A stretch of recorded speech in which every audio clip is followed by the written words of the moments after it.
नमस्कार। हिंदी कार्यक्रम में आप सबका स्वागत है। जैसा कि हम सब जानते हैं, 14 सितंबर 1949 को भारत के संविधान ने हिंदी को राजभाषा का दर्जा दिया। तो आज हम हिंदी के प्रचार प्रसार पर बात करने जा रहे हैं। इसी के साथ हम बात करेंगे बेटी बचाओ बेटी पढ़ाओ पर। स्टूडियो में आज इस चर्चा के लिए हमारे बीच मौजूद हैं शुतोपा मित्रों और देवकन्या चौधरी। शुतोपा मित्रों स्कूल टीचर हैं और देवकन्या चौधरी बैंकर हैं। स्वागत है आपका हमारे स्टूडियो में। Thank you. तो सबसे पहले मैं आपसे सवाल करना चाहूँगी, आप हिंदीतर क्षेत्र से हैं। जैसा कि हम सब जानते हैं कि हिंदी भारत की आत्मा है, तो आप इस जगह पर हिंदी के लिए क्या महसूस करती हैं? हिंदी भाषा राष्ट्र की भाषा, हिंदी हमारी आत्मा है। भारत की विभिन्न क्षेत्र में हिंदी बोली जाती है और अहिंदी क्षेत्र में भी हिंदी भाषा के लोग हैं और वो लोग हिंदी को जैसे कि हिंदी बहुत सरल भाषा है, तो वो लोग हिंदी भाषा को बहुत आसानी से बोल सकते हैं। और मैं क्या महसूस करती हूँ कि हिंदी भाषा बहुत सरल भाषा है, ये एकता की भाषा है, भाईचारे की भाषा है।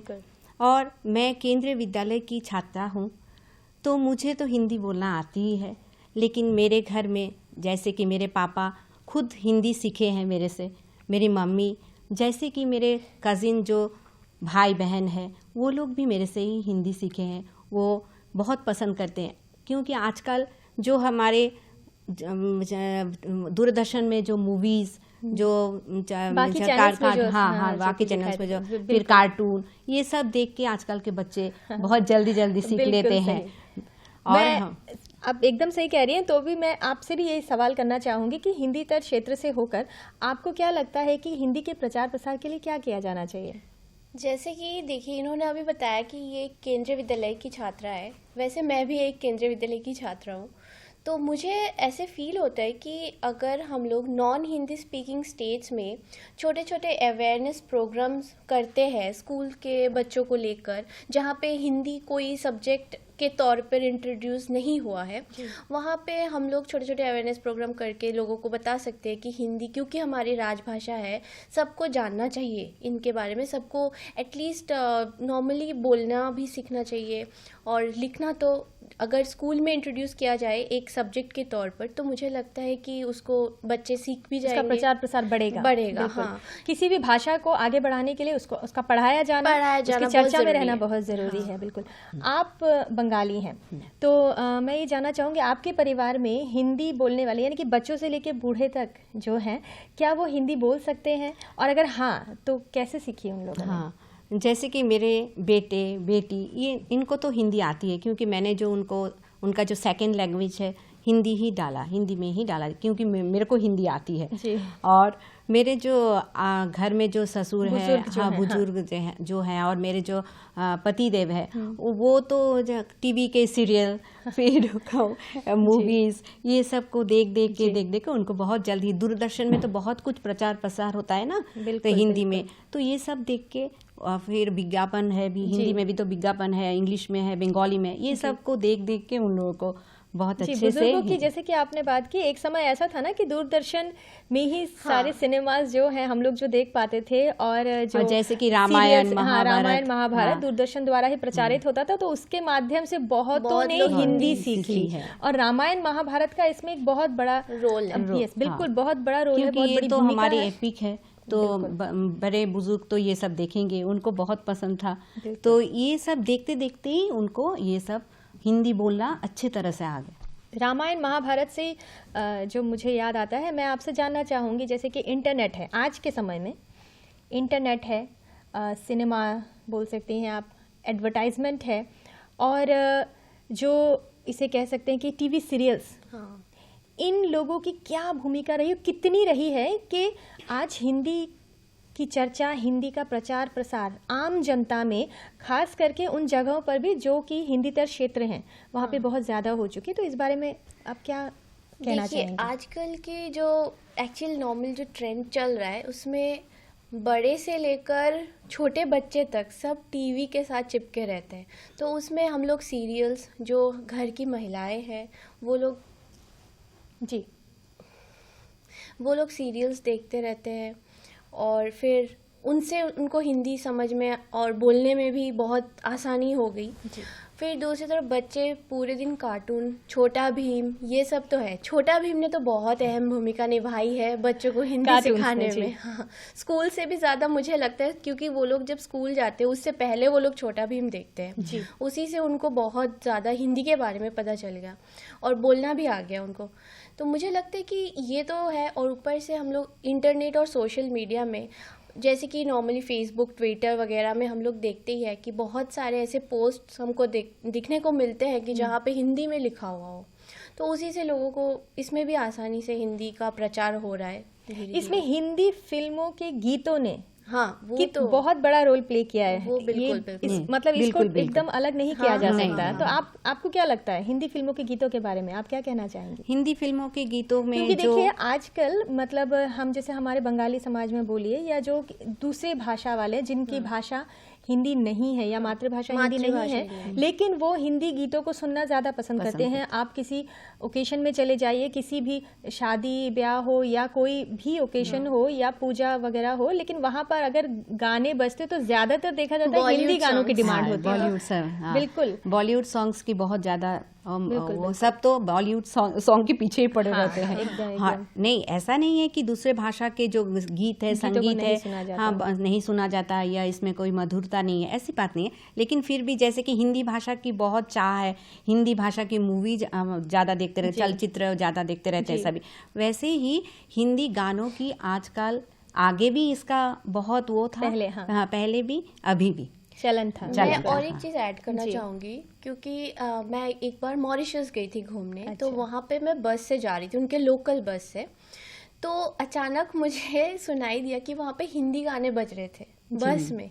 तो मुझे बहुत ही अच्छा लगा, एक अलग गर्व महसूस हुआ कि मैं बाहर हूँ, इंडिया से बाहर, फिर भी मॉरिशस जैसी जगह पे हिंदी गाने बज रहे हैं बस पे। वैसे मैंने ये सुना है, आपने मॉरिशस की बात उठाई, मैंने सुना है कि वहाँ पर हिंदी का बहुत ज़्यादा चलन है, चलन है। बहुत ज़्यादा चलन है। और ये सुनते हुए हमें गर्व होता है कि हम Exactly। हिंदी भाषा बोलने वाले एक ऐसे देश में रहते हैं। आपसे मैं ये कहना चाहूँगी, आप स्कूल टीचर हैं, तो आप स्कूल में जब जाती हैं तो वहाँ पर बच्चों को क्या हिंदी आपस में बोलते हुए सुनती हैं आप? और हाँ। अगर मतलब ऐसा है तो मतलब कितने हद हाँ, तक? क्योंकि हाँ। हम अगर मैं त्रिपुरा के संदर्भ में बोलूँ तो यहाँ पे कई भाषाएं हैं, हाँ। कई बोलियां हैं, तो उस दौरान मतलब हिंदी कहाँ तक रहती है? हाँ, जैसे कि मेरे स्कूल में ही बहुत सारे बच्चे हैं जो कि हिंदी में आपस में बोलते रहते हैं, और हम लोग तो बंगालीज है, और बहुत सारे बच्चे हैं हमारे स्कूल में जो बंगाली है, बहुत कम ही है जो नॉन बंगाली है। जी। हाँ, तो लेकिन जो बंगालीज है वो ज़्यादातर बोलना चाहते हैं कि वो हिंदी क्लास में, हमारे स्कूल में ऐसा होता है कि हिंदी क्लास में हिंदी बोलो और दूसरे क्लास में इंग्लिश में बोलो, लेकिन ये बच्चे Hindi class, English class, SST class, सब क्लास में उन लोग हिंदी बोलना चाहते हैं, पसंद करते हैं। और वो भाषा को अपना लिया है। हिंदी भाषा सरल भाषा है, वो अभी तो मैंने कहा है कि वो एकता की भाषा है। बिल्कुल, तो वो मीन्स बच्चे के अंदर में जो हम लोग देखते हैं कि बच्चे के अंदर बच्चे आपस में हिंदी में बोलना ज़्यादा पसंद करते हैं, और टूटी फूटी हिंदी बोलते हैं लेकिन फिर भी बोलते हैं, कोशिश करते हैं। हाँ, यही हमें बहुत अच्छा लगता है, मेरे को भी बहुत वो करते हैं, हम लोग भी एनकरेज करते हैं कि हाँ बोलो बेटा, बोलते रहो। जी। मैं अब देवकन्या जी आपसे जानना चाहूँगी, आप बैंकर हैं, तो आप अपने कर्म क्षेत्र के जहाँ पे आप काम करती हैं वहाँ पर हिंदी को लेकर क्या ऐसा कोई माहौल देखती हैं कि आप 2 लाइन हिंदी की बोल सके सारे दिन के काम काज के बीच में? हाँ, मैं एक चीज़ तो बहुत अच्छी बात यह है बैंक्स की कि देखिए, बैंक्स में ऑल ओवर इंडिया रिक्रूटमेंट होता है। तो जैसे कि हम लोग त्रिपुरा में काम कर रहे हैं, ऐसा नहीं कि सारे बंगालीज ही हैं जी। यहाँ पे बाहर के, मतलब जो नॉर्थ इंडिया से लोग हैं, साउथ इंडिया से भी कुछ लोग हैं जो लोग आते हैं, काम करते हैं, तो उनसे तो हम बंगाली में बात कर नहीं सकते। पहली बात तो हम अपने कलीग के साथ जब बात करते हैं तब हिंदी में करते हैं, करना पड़ता है, ठीक है, वो एक है। दूसरी बात ये कि आप बैंक जाओगी तो आप भी देखोगी डिपॉजिट जो स्लिप होता है उसमें जैसे इंग्लिश में लिखा हुआ होता है उसमें हिंदी में भी होता है और उसमें बंगाली भी है। बिल्कुल। और बैंक का जो हमारा साइन बोर्ड वगैरह है वो तो आपको बाहर से ही देखने को मिलता है। अगर इंग्लिश में बड़ा करके लिखा हो, छोटा करके हिंदी में भी लिखा हुआ है, ताकि जिसको इंग्लिश ना आए उसको एटलीस्ट हिंदी देख के समझ आए कि ये बिल्कुल। तो किसी के लिए कोई मतलब है, हिंदी का प्रचलन हर जगह पे है जी।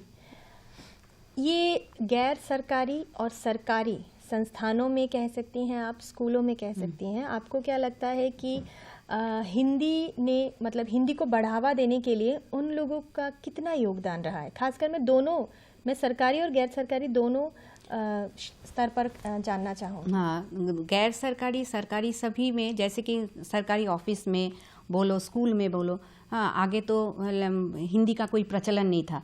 अभी तो जैसे कि हम लोग बहुत सारे एग्ज़ाम भी देते हैं, यूपीएससी के एग्ज़ाम भी, इसमें हिंदी का भी प्रश्न आता है, इंग्लिश का भी आता है। जैसे कि थोड़े दिन पहले हम लोग ने NAS एग्ज़ाम जो था, ऑल इंडिया लेवल ऑब्जर्वर थी मैं, उधर हिंदी का भी प्रश्न आया था, बंगाली का भी आया था, मीडियम 2 था। हाँ, 2-3 रहता है। 2-3 तो मीडियम। इसलिए मैं देखती हूँ सरकारी गैर सरकारी जहाँ भी जाओ, हिंदी का जो प्रचलन है एकदम अभी तो क्या बोलूँ मैं, एकदम टॉप लेवल में है। स्कूलों के बारे में आप क्या कहना चाहेंगे? स्कूल के बारे में मेरे को अभी जो याद आ रहा है कि बोर्ड एग्जाम्स जब हम लोग दे रहे थे, क्योंकि मैं CBSE बोर्ड की हूँ, केंद्रीय विद्यालय CBSE बोर्ड है, तो वहाँ पे जब बोर्ड एग्जाम्स के पेपर्स आए थे हमारे पास, तो उसमें इंग्लिश में भी था, हिंदी में भी था। उसमें एक मज़े की बात ये थी कि काफ़ी बार ऐसा हुआ है कि इंग्लिश में जो वर्ड है वो समझ में नहीं आया पढ़ के, हालांकि मैं इंग्लिश में उसका आंसर देने वाली हूँ, फिर भी समझ नहीं आया, तो मैंने पलट के हिंदी वाला पोर्शन चेक किया। ये मेरे साथ भी बहुत बार हो चुका है। तो उससे मुझे लगता है कि जानना बहुत ज़रूरी है हिंदी, एकदम है ना। तो अब मैं आप दोनों से ही जानना चाहूँगी कि हिंदी को बढ़ावा देने के लिए आप लोग और सरकारी तौर पर क्या उम्मीद रखते हैं कि क्या होना चाहिए? सबसे पहले मैं आपसे जानना चाहूँगी। सरकारी तौर पे मुझे लगता है कि देखिए, पहली बात तो है कि आपको अगर इस हिंदी भाषा को पढ़ाना है, बढ़ाना है, लोगों तक पहुंचाना है, तो मुझे लगता है ये स्कूल में एक सब्जेक्ट के तौर पर इंट्रोड्यूस किया जाए। आप यहाँ के लोकल स्कूल जो नॉन हिंदी स्पीकिंग स्टेट्स, वैसे नॉन हिंदी स्पीकिंग स्टेट्स में लगभग सारे स्कूलों में ही है, त्रिपुरा में शायद आने वाले समय में बहुत जल्दी हो जाएगा।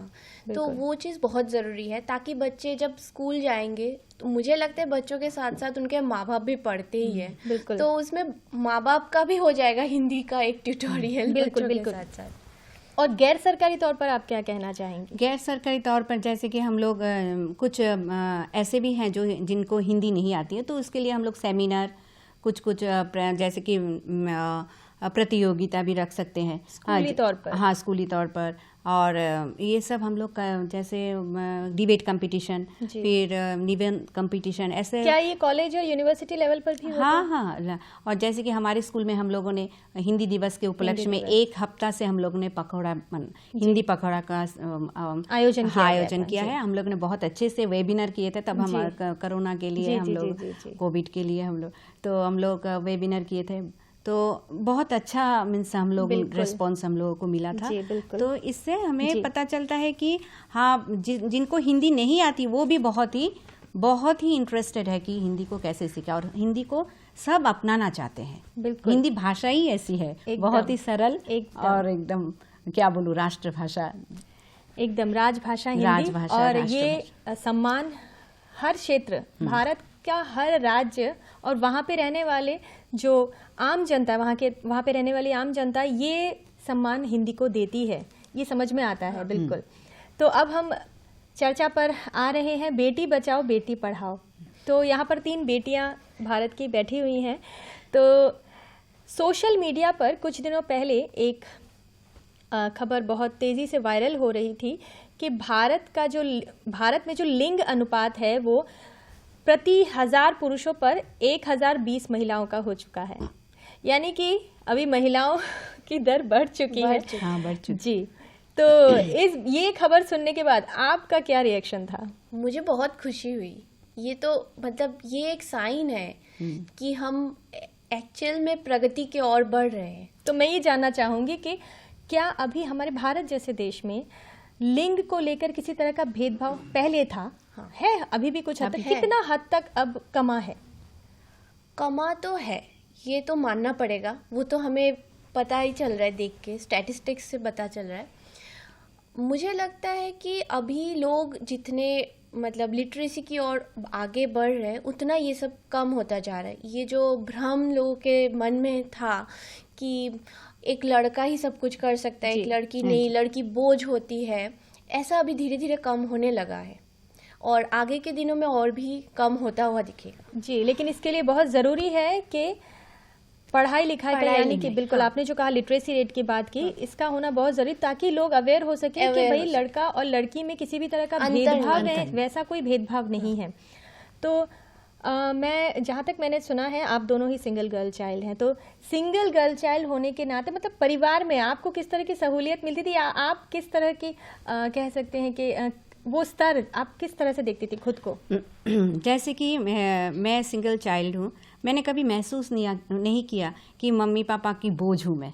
अच्छा। हाँ, तो मैंने हर समय बहुत प्यार मम्मी पापा से मिली है, और ऐसा नहीं कि उन्होंने कभी ऐसा सोचा है कि मेरी बेटी दुर्बल है, मेरी बेटी निर्बल है, ने कुछ नहीं कर पाएगी, इधर नहीं जा पाएगी, वो नहीं कर पाएगी, नहीं, ऐसा कुछ माहौल ही घर पे नहीं हुआ था।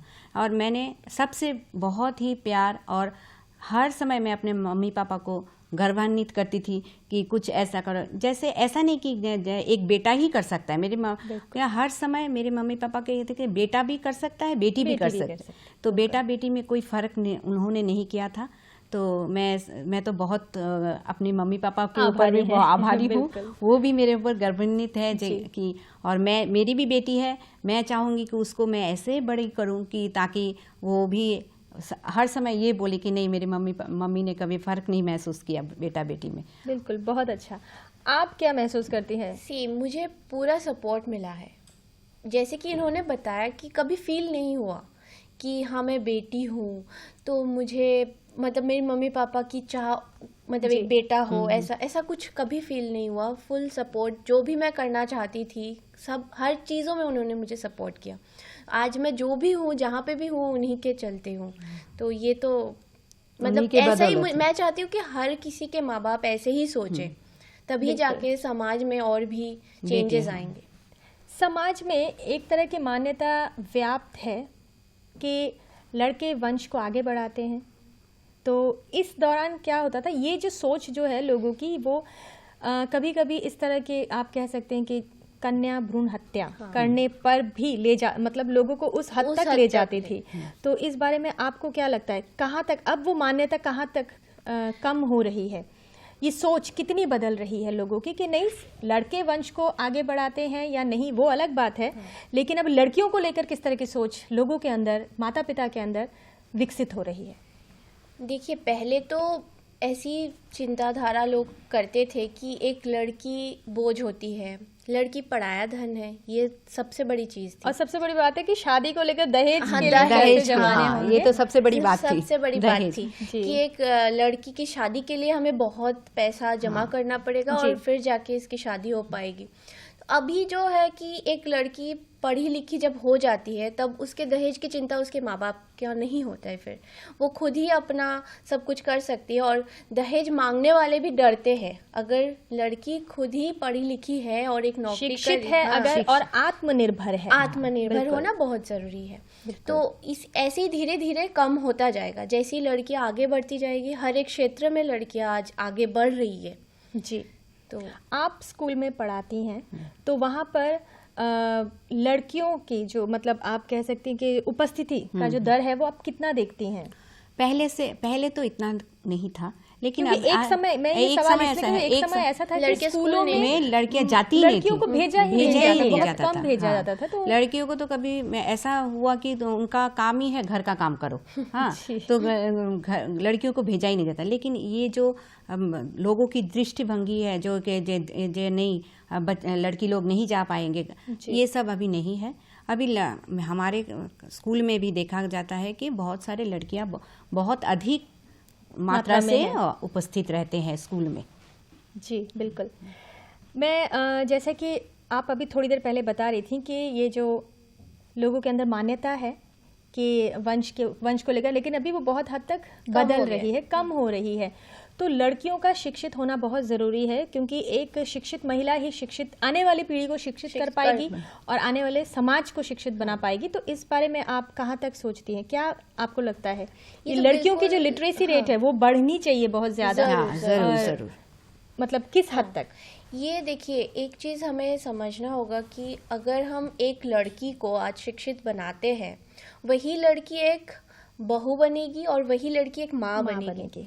और एक शिक्षित माँ अपने बच्चे को जो शिक्षा दे पाएगी तो उससे मुझे लगता है वो बच्चे का विकास बहुत अच्छे से होगा, चाहे वो लड़का हो या लड़की हो। बिल्कुल, जिस तरह से एक परिवार में अगर पिता कम पढ़े लिखे भी हो, लेकिन अगर माँ पढ़ी लिखी है, शिक्षित होना वो जो बहुत जरूरी है। बेसिक एजुकेशन वो अपने बच्चों को दे पाती है, क्योंकि माँ ही घर में बच्चों को देखभाल करती है और ज्यादातर समय बच्चों के साथ बिताती माँ ही पहली टीचर होती है। एकदम सही कहा आपने। तो आप स्कूलों में जो पढ़ाती हैं, मैंने जैसे कि स्कूल में सरकारी स्कूल्स में भी और कुछ गैर सरकारी स्कूलों में भी सिंगल गर्ल चाइल्ड को लेकर कई तरह के स्कीम्स आई हुए हैं। पहले से भी है, अब और भी कई तरह के नए स्कीम्स आ रहे हैं। और सिर्फ ये स्कूलों तक सीमित नहीं है, कॉलेजेस में और विश्वविद्यालय तक आ चुके हैं। ये चाहे स्कॉलरशिप को लेकर हो, ये चाहे दाखिले को लेकर हो। तो किस तरह की स्कीम्स और क्या है, आप थोड़ा इस बारे में अगर प्रकाश डालें। जैसे कि 22 जनवरी जी 2015 को हमारे प्रधानमंत्री जी श्री PM मोदी जी, उन्होंने कुछ प्रकल्प को शुरू किए हैं। वो पानीपत के हरियाणा से शुरू हुआ है। तो इस प्रकल्प में क्या था कि हम बालिका समृद्धि प्रकल्प, फिर बेटी बचाओ बेटी पढ़ाओ, फिर सुकन्या समृद्धि योजना, ये सब उन्होंने शुरू किए हैं। ताकि इसका उनका क्या लाभ था, क्यों उन्होंने शुरू किया था कि हमारे जैसे कि अभी ऐसे भी बहुत सारे गांव हैं कि बच्चे बेटियों को भेजते नहीं है। तो उनका बेटियों को बोझ समझा जाता है। लेकिन अभी ये जो 2015 से आगे भी था, 2015 से जो शुरू किया है उन्होंने, इससे क्या हुआ, बेटी को बोझ नहीं समझा जाता, बेटी को स्कूल भेजा जाता है, बेटियों को भ्रूण हत्या बहुत कम हो गया अभी जी, उसका दर कम है। और उन्होंने जो ये जो सुकन्या समृद्धि योजना, जो बेटी बचाओ बेटी पढ़ाओ, इसमें क्या किया गया है कि हर माता पिता का सर से जो एक चिंता रहता है कि बेटी को हम कैसे पढ़ाएं, बेटी को हम कैसे शादी करवाएं, तो उन्होंने क्या किया, न्यूनतम 250, 250 और 1000, 1200 से ज़्यादा 1-1.5 लाख तक बैंक में बेटी के नाम में अकाउंट में, बेटी के नाम के अकाउंट में जमा कर सकते हैं। ये बेटी के जन्म से 10 साल तक की उम्र में ये करना पड़ता है। और 14 साल तक माता पिता बेटी के नाम में जमा कर सकते हैं। और जब बेटी 18 साल की हो जाएगी तब 50% निकाल सकते हैं। और जब बेटी 21 साल की हो जाएगी, या तो शादी के लिए हो या उच्च शिक्षा भी हो, तो हायर एजुकेशन के लिए भी हो, निकाल सकते हैं। निकाल के माता पिता बेटी के लिए खर्च कर सकते हैं।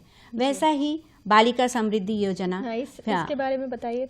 ये भी ऐसा ही योजना है। और एक है CBSE के छात्रवृत्ति योजना। इसमें क्या होता है, जो स्कॉलरशिप छात्रवृत्ति, इसमें क्या होता है कि जो जिस घर में परिवार में इकलौता संतान बेटी है, तो उनको 500 रुपए करके दिया जाता है। और ये सरकारी और गैर सरकारी दोनों में है? गैर सरकारी में नहीं है, खाली सरकारी, जैसे कि केंद्रीय विद्यालय में होगा और BNGC केंद्रीय विद्यालय स्कूल में होगा, जो CBSE एफिलेटेड है। क्योंकि ये तो CBSE चला रहे हैं। तो ये केंद्र सरकार के CBSE बोर्ड से ही ये चलाया जा रहा है। और एक है, जैसे कि मेरे को भी मिला था जब मैं केंद्रीय विद्यालय में पढ़ती थी, क्लास 10 में, जब मेरे को 60% से ज़्यादा अगर हिंदी में मिले, और भी बात है, तो अगर तुम 11वीं 12वीं दोनों ही CBSE एफिलेटेड स्कूल में पढ़ोगे तो तुम्हें एक पैसा मिलता था। जी, आपने जैसे कि बताया कि 60% से ज्यादा अगर हिंदी में लाओ तो तुम जो होता है, यानी कि क्लास 10 में अगर ज्यादा मिले हिंदी में, तो एक तरफ तो ये हो गया कि भाई बेटियों को आगे बढ़ाने के लिए, ताकि वो पढ़े और भी प्रेरणा पाए, माता पिता भी ये सोचे कि ठीक है भाई सरकार की तरफ से मदद मिल रही है तो भाई आगे क्यों ना बढ़ाया जाए, और दूसरा है हिंदी को भी आगे बढ़ाने के लिए। जी बिल्कुल। तो आप हाँ प्रकल्प के बारे में बात कर रहे थे। हाँ, तो प्रकल्प के बारे में तो ये हो गया सीबीएसई के। तो जैसे कि राजस्थान में भी, मध्य प्रदेश में, हर जगह पे, हर क्षेत्र में, हर स्टेट में ये प्रकल्प शुरू किया गया है कि ताकि बच्चे ये भ्रूण हत्या बंद हो जाए, बेटियों को पढ़ाया जाए, और जैसे कि उनका जो नौकरी के बारे में जो नौकरी के बारे में भी आगे क्या होता था, पुरुषों को ज़्यादा महत्व दिया जाता, महत्व दिया जाता था, अहमियत दिया जाता। लेकिन ये अभी ऐसा नहीं, लड़कियों को भी हर क्षेत्र में, जैसे कि हमारे पहले से हम अगर देखते हैं सरोजिनी नायडू, लता मंगेशकर जी, तो फिर हमारे मेरी कॉम, हाँ हर क्षेत्र में चूल्हा चौकी से एकदम स्पेस तक कल्पना चावला जी, हाँ तो सभी क्षेत्र में लड़कियों को महिलाओं ने अपनी उपस्थिति दर्ज करवा रखी है। एक बात है कि बेटा भाग्य से होता है और बेटी सौभाग्य से होती है। बहुत खूब, बहुत सुंदर। आपसे जानना चाहूंगी, क्योंकि आप एक बैंकर हैं, तो बैंक में कई तरह की स्कीम्स रहती हैं, तो ये जो मैडम बता रही थी अभी, सुकन्या समृद्धि योजना, तो बैंक की कितनी मतलब आप बोल सकते हैं कि कितनी भूमिका रहती है कि इस तरह के ये जो स्कीम्स हैं उनको लोगों तक पहुंचाएं, लोग अवेयर हों कि हाँ भाई हमारी बेटी है तो हमें इस तरह का कोई अकाउंट खोलना है या करना, या आप लोग किसी तरह का कोई प्रोग्राम चलाते हैं जिससे कि लोगों को इस बारे में पता चले? के तो हम लोग कोई प्रोग्राम नहीं चलाते, उनको बेसिकली क्या होता है, उनको स्कूल से बता दिया जाता है। जी, स्कूल से बता दिया जाता है कि ऐसा ऐसा है कि आप लोग जाके खाता खुलवा लो। जी, तो वो लोग हमें जब आके बताते हैं, उनके लिए अलग से फॉर्म वगैरह रखा गया है, तो उससे उनका अकाउंट खुल जाता है। बेसिकली ऐसे ही चलता है। तो लोग मतलब क्या ग्रामीण इलाकों में या शहरी इलाकों में लोग उस तरह से जान पाते हैं कि भाई हमारी बेटी सरकारी स्कूलों में पढ़ती दिया गया है? एक्चुअली क्या होता है ना कि फाइनेंशियल इंक्लूजन के चलते जो हुआ है, तो सबने खाता खोल रखा है, तो उसी चलते बेटियों के लिए जब अलग से बेनिफिट दिया जा रहा है, तो गांव के लोग भी आ रहे सारे अकाउंट खुलवाने के लिए, तो उसी से उनको बेनिफिट भी मिल रहा है हर तरफ से बेसिकली। बिल्कुल। आप दोनों ही जैसे कि आप बता रहे थे, आप सरकारी स्कूल से पढ़े हैं, केंद्रीय विद्यालय से पढ़े, मैं भी केंद्रीय विद्यालय से पढ़े। जी जी। तो इसमें एक केंद्र विद्यालय का, क्योंकि केंद्र की बात हो रही है, तो ये स्कूल आप किसी भी राज्य के, मतलब हमारे देश के किसी भी राज्य में चले जाइए, वहाँ पर आपको केंद्रीय विद्यालय मिल जाएगा। तो केंद्रीय विद्यालय कहाँ तक मतलब ये जो पढ़ाई लिखाई बोलिए या बेटियों को स्कॉलरशिप या फिर सिंगल गर्ल चाइल्ड या छात्रवृत्ति की बात कीजिए, तो ये कहाँ तक उसको चला रहा है और आगे बढ़ाकर ले जा रहा है इसमें? मुझे जितना याद है, जब मैं पढ़ती थी केंद्रीय विद्यालय में, तो मुझे मतलब क्योंकि मैं सिंगल गर्ल चाइल्ड हूँ, तो मुझे फीस नहीं देना पड़ता था। वो मुझे याद है, फीस नहीं देना पड़ता था, रीजन बीइंग कि मैं सिंगल गर्ल चाइल्ड हूँ। तो ये तो एक बहुत बड़ा कदम है, मैं बोलूँगी। अगर स्कूल में बच्चे को भेजा जा रहा है, माँ बाप के कई बार ऐसी भी सोच होते हैं कि मैं स्कूल फीस नहीं दे पाऊंगी, तो मैं बच्चे को नहीं पढ़ा सकती जी। तो इसमें केंद्रीय विद्यालय ने तो बहुत बड़ी भूमिका निभाई है कि फीस को जब उन्होंने वेव कर दिया, ये बहुत बड़ी भूमिका है जी। और आपका भी यही मेरी भी यही राय है, इन्होंने जो कहा है ठीक ही कहा है। केंद्रीय विद्यालय की बहुत बड़ी भूमिका है कि हमारे जो बेटियों को आगे बढ़ाने के लिए और बेटियों को आज चांद में जाने के लिए जो यानी कि सीधे शब्दों में हम कह सकते सरकार की बहुत बड़ी भूमिका है, केंद्र सरकार की बहुत बड़ी भूमिका है इसमें, और इसमें गैर सरकारी स्कूलों को भी आगे और भी बढ़ना चाहिए, जितना हद तक है और भी आगे स्कूलों में भी हो रही है, फिर भी और भी बढ़ना चाहिए। जी बिल्कुल। आज के कार्यक्रम में आप हमारे स्टूडियो में आए, बहुत बहुत धन्यवाद। फिर मुलाकात होगी एक नए विषय को लेकर, तब तक के लिए नमस्कार।